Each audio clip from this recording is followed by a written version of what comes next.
Hello, today is the anniversary of the death in 1564 of Michelangelo. And 20 odd years earlier, he had completed his painting of the Last Judgment on the wall of the Sistine Chapel behind the altar.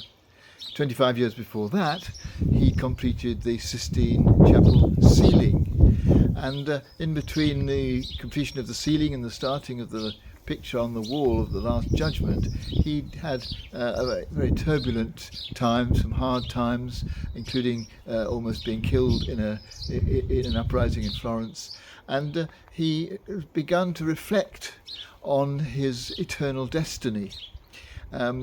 He began to be rather lacking in confidence about where he would end up, whether in heaven or in hell. He thought perhaps that he'd spent too much time focusing on his painting and not enough time working on his relationship with God. And so when he came to paint the Last Judgment, there was very much a personal agenda involved. And this appears in one detail of the Last Judgment painting, where St. Bartholomew holds just at the bottom right of the picture where God is, his own flayed skin, because his martyrdom involved being flayed. But the face on the flayed skin is not that of St. Bartholomew, it is that of Michelangelo. And he's clearly saying something fairly despairing here about his own future, about himself, as if his outward being is all that really had any existence, and inside there was nothing much worth caring about. And Bartholomew is holding this piece of flayed skin, just about to drop it into the place where those who are going to hell are to be found.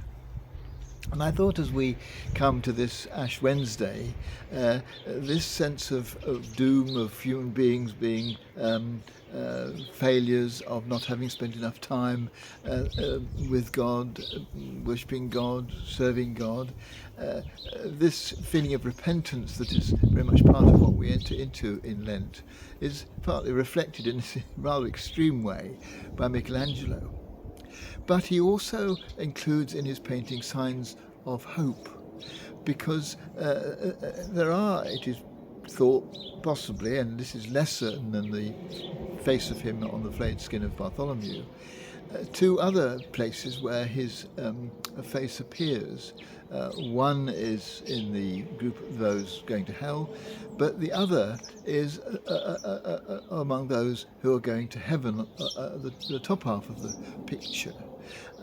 And it's as if Michelangelo might be saying, to lose your old self, to have your flayed skin taken away from you, leaves space for your new self to emerge.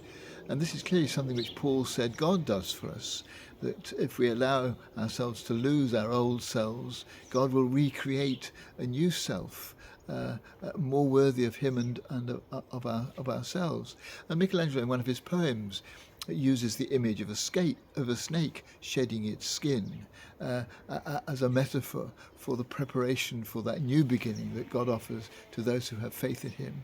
And so as we enter Lent, I think also we need to, as well as being aware of our own frailty and sinfulness, to be aware too of that offer that God makes to us, not just to let us end up with our old selves triumphant, but to let go of those things which hold us back from God, so that God can recreate us in a new way and make us more worthy of him, more satisfying to ourselves, and more something that we might celebrate as we get towards the end of Lent and find new life epitomized in Easter.